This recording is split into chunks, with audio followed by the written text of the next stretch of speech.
가자 지구의 휴전 협상이 진전을 보이면서 치솟던 국제 유가가 변곡점을 맞고 있습니다. 유가가 100달러까지 오를 것이란 전망 속에 물가 불안이 커지고 있습니다. 외국인 투자자들이 올해 1분기 우리 시장에서 15조 8천억 원어치 주식을 순매수했습니다. 관련 통계를 집계하기 시작한 1998년 이후 역대 최고 수준입니다. 현대차와 기아가 인도 전용 전기차 모델에 현지 기업이 만드는 배터리를 쓰기로 했습니다. 가격 경쟁력 확보와 함께 안정적인 현지 공급망도 갖추게 됐습니다. 새마을 금고를 대상으로 한 강도 높은 정부 합동 감사가 시작됐습니다. 서류를 조작해 대출을 받는 이른바 작업 대출에 대한 대규모 조사가 이뤄질 전망입니다.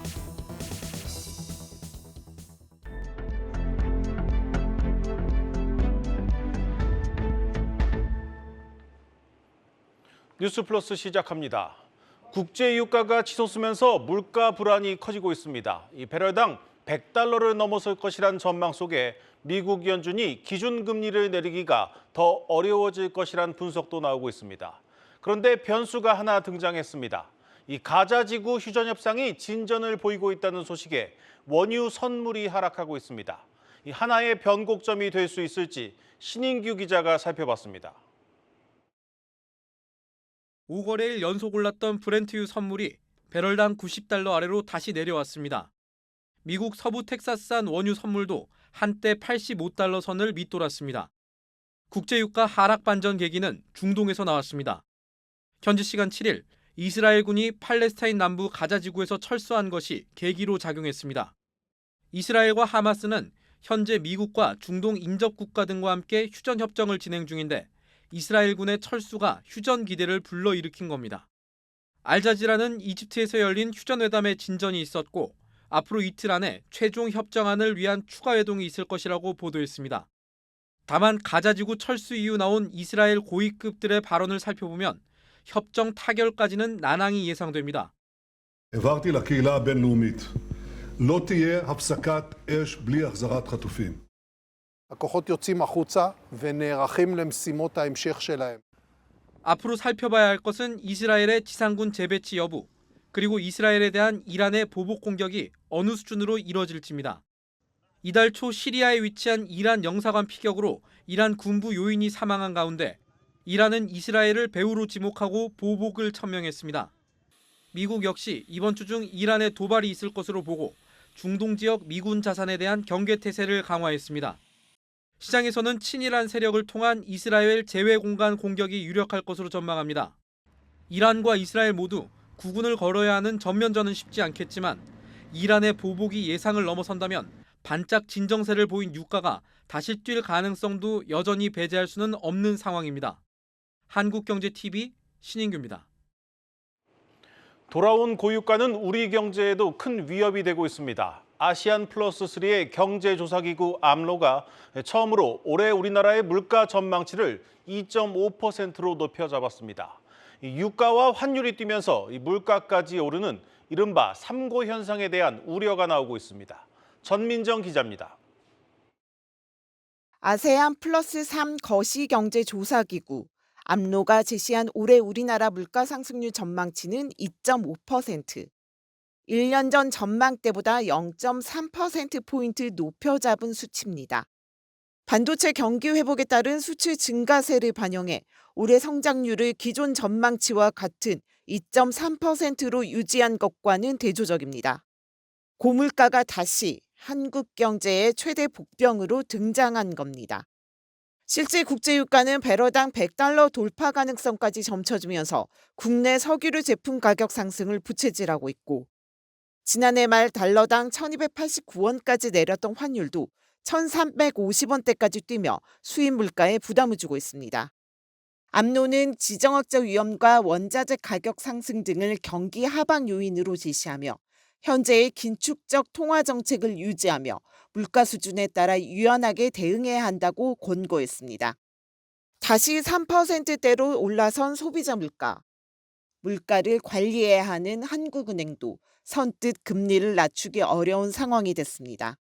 물가 우려가 쉽게 해소되지 못하면서 금융장에서 예상했던 것보다는 다소 늦은 미 연준의 금리 인하 개시 시기는 올해 7월, 인하폭도 소폭에 그치고 한국은행의 금리 인하 개시 시기는 올해 4분기나 되어야 인하가 가능할 것으로 전망하고 있습니다. 조만간 아시아개발은행 ADB와 국제통화기금 IMF도 올해 우리나라 물가 상승률 수정 전망치를 잇따라 발표할 계획. 유가와 환율 반등으로 물가 경로의 불확실성이 더욱 커진 지금 기존 전망치에 변화가 생길지 주목됩니다. 한국경제TV 전민정입니다. 현대차가 주력 시장 가운데 하나로 떠오른 인도에서 이 본격적인 전기차 시장 공략에 나섭니다. 이 가격 경쟁력 확보를 위해서 인도 전용 전기차 모델에는 현지 기업의 배터리를 쓰기로 했습니다. 이 전기차 대량 생산 체제 구축도 속도를 내고 있습니다. 이서후 기자입니다. 현대자동차가 인도 현지 배터리 업체인 엑사이드 에너지와 업무 협약을 체결했습니다. 엑사이드 에너지는 인도 시장 점유율 1위 기업인 엑사이드의 자회사로 전기차에 들어가는 LFP 배터리를 만드는 회사입니다. 현대차는 배터리의 개발과 생산 과정에 모두 참여하고 이를 크레타 등 현지 전용 EV에 탑재할 계획입니다. 크레타는 인도 맞춤형으로 출시된 소형 SUV로 현지에서 판매되는 현대차 모델의 4분의 1 이상을 차지하며 인도 국민차로 꼽힙니다. 현대차는 내년 상반기 전기차 버전인 크레타 EV 출시를 예고했는데 여기에 현지 배터리를 써서 가격 경쟁력과 공급 안정성을 확보하겠다는 겁니다. 고가의 NCM 배터리는 현대차와 LG 에너지 솔루션의 인도네시아 합작 법인이 이르면 올 연말부터 공급할 것으로 전해졌습니다. 현재 현대차는 인도에서 아이오닉 5 등을 조립 생산할 뿐 전기차를 만들지 않고 있는데 이번 배터리 협약으로 인도 전기차 대량 양산 체제 구축에 본격 나선 것으로 풀이됩니다. 인도산 LFP 배터리는 가성비 모델에 탑재하고 NCM 배터리는 아이오닉 5, 6 등 플래그십 모델에 채용할 것이란 예상이 나옵니다. 인도가 전기차 쪽으로도 많이 정책적으로 드라이브를 걸고는 있어요. 현대차 같은 경우에. 새롭게 전기차를 해도 기반이 갖춰져 있기 때문에 충분히 가능성이 있다라고 생각하고. 인도는 전 세계에서 가장 빠르게 성장하는 시장으로 현대차의 주력이었던 서유럽을 제치고 국내와 북미에 이은 글로벌 빅3 시장으로 부상했습니다. 지난해 현대차는 인도에서 처음으로 60만 대 넘게 팔았고 글로벌 수요 둔화 속에서도 지난달에만 6만 5천여 대를 판매하며 전년 대비 7% 신장률을 기록했습니다. 한국경제TV 이서호입니다.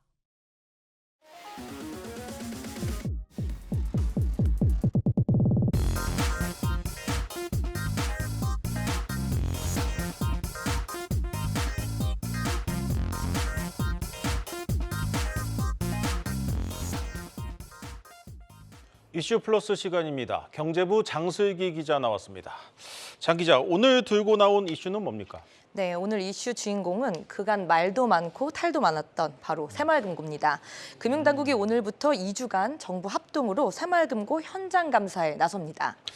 네, 이 새마을금고는 그동안 이 행정안전부 이 관리 감독을 받지 않았습니까? 이 금융당국이 이 감사에 나서는 건 이번이 처음이죠? 네, 맞습니다. 이 새마을금고는 사실 행안부 산하 기관으로 그 금융감독원의 검사 대상이 아니었습니다.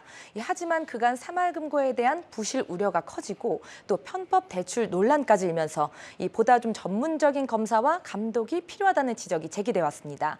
그 일환이 바로 오늘 이루어지는 감사가 되겠고요.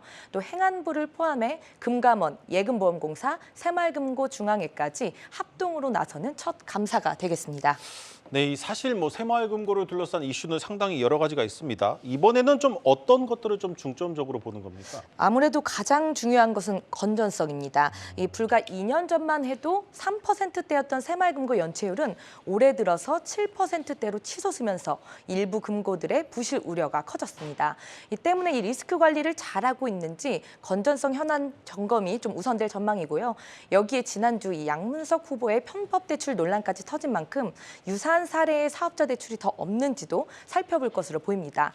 실제 이번 사건으로 첫 새마을금고 감사 대상은 당초 이제 20개 금고에서 40개 금고로 좀 확대가 됐고요. 감사 인원도 기존 8명에서 20명으로 그리고 감사 기간도 확대돼서 보다 엄격하게 진행될 것으로 전망됩니다.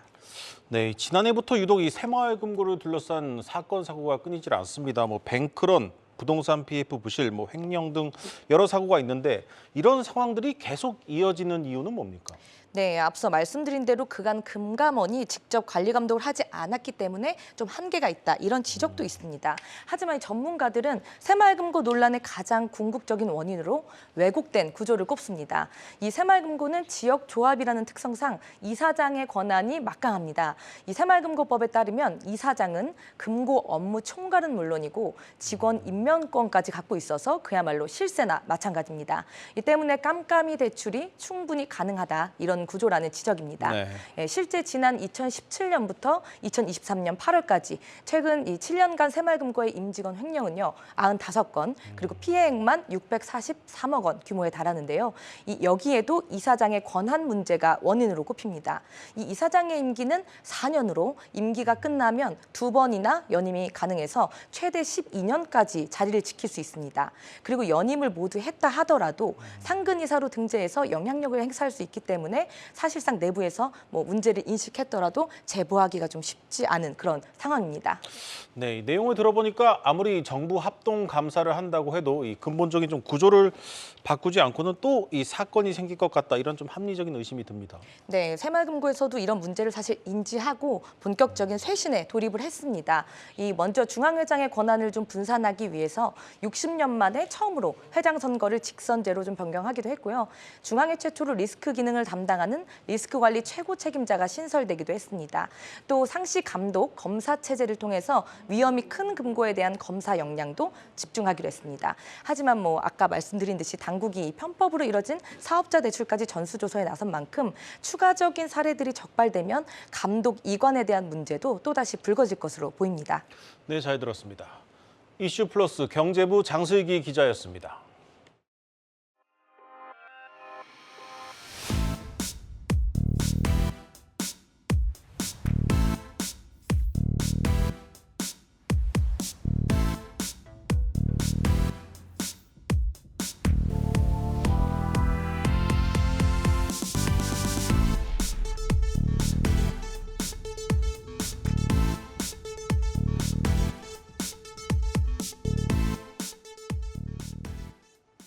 사모펀드 유진 프라이빗 에쿼티가 산업은행과 손잡고 백신 개발 전문 기업 보령 바이오파마 인수에 나섭니다. 이 보령그룹은 이번 매각을 통해 확보한 자금을 승계 작업과 신사업인 우주 헬스케어 사업 투자에 쓸 것으로 보이는데 우려가 적지 않습니다. 박승원 기자입니다. 유진PE와 산업은행 컨소시엄이 보령 바이오파마의 새 주인이 될 가능성이 커졌습니다. 투자은행 업계에 따르면 유진PE와 산업은행 컨소시엄은 조만간 보령 바이오파마의 인수 우선 협상 대상자로 선정될 예정입니다. 보령 측은 지분 20%를 남기고 경영권을 포함한 나머지 지분 49.29%를 매각하는 것으로 알려졌습니다.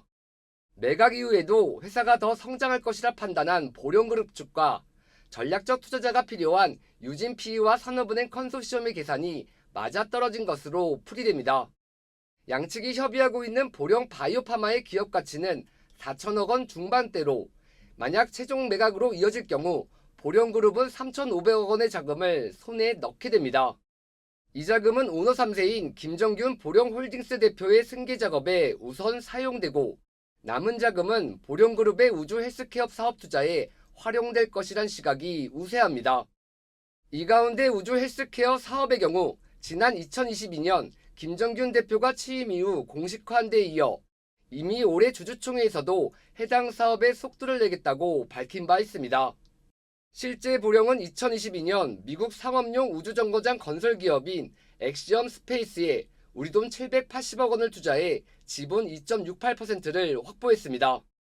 여기에 올해 들어선 엑시엄 스페이스와 합작법인인 브렉스 스페이스를 공식 출범하며 우주정거장 내 연구, 실험 플랫폼 서비스와 한국인 유인 우주 개발 프로젝트 등 주요 사업 추진에도 속도를 내고 있습니다.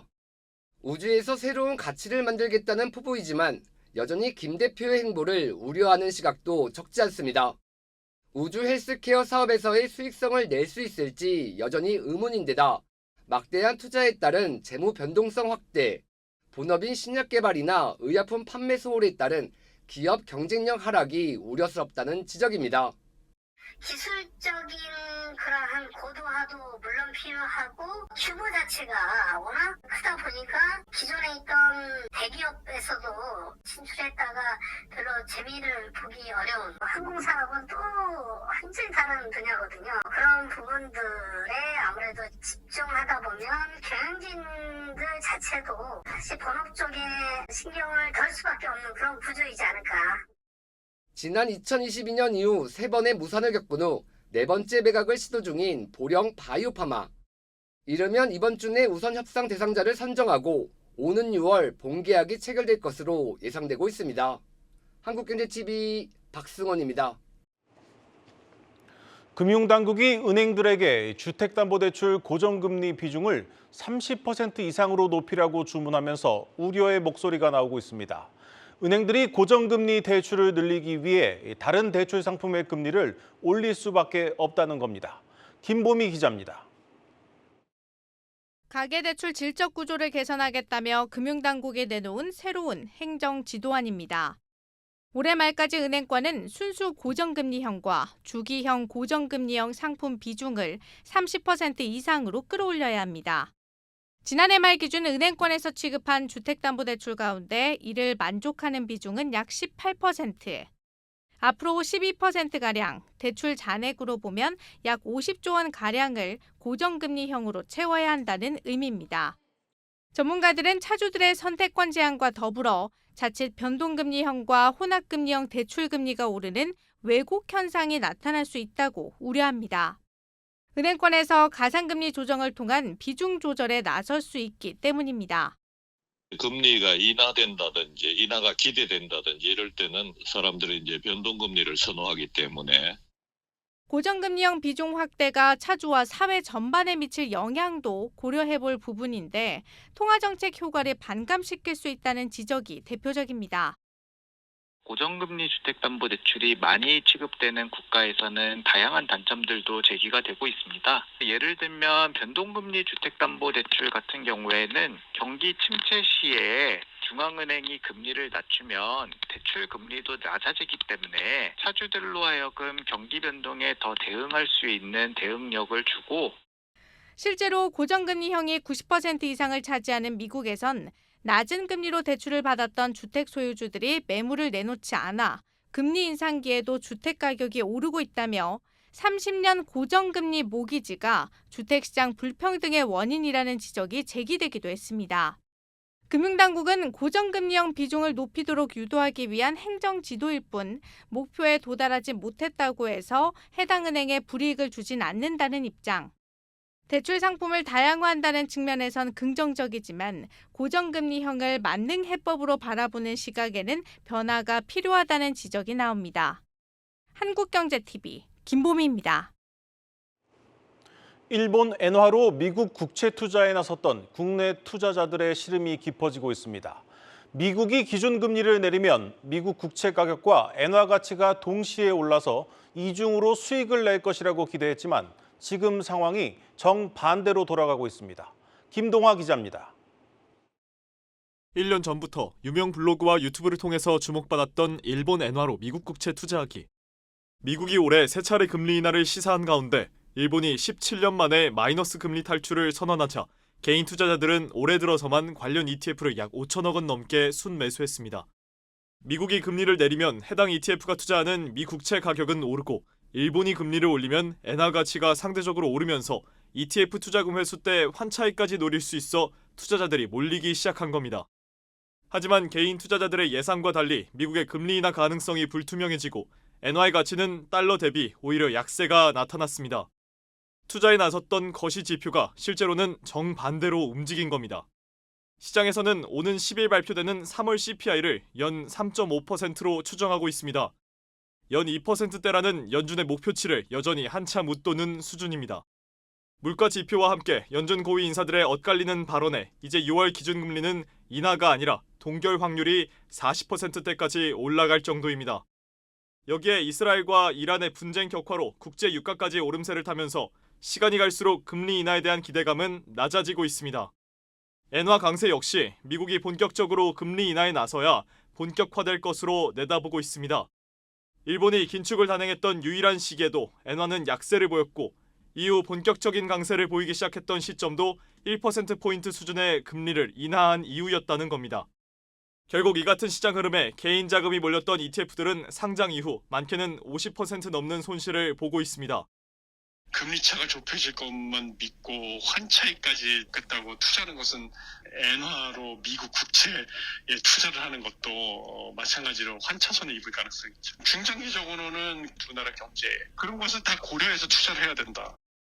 전문가들은 거시경제 지표는 기존의 전망이 쉽게 뒤집힐 수 있고 영향을 미치는 변수가 너무나 많은 만큼 속단하고 투자에 뛰어들 경우 이번 경우처럼 낭패를 보게 된다며 투자에 신중할 것을 당부하고 있습니다. 한국경제TV 김동아입니다.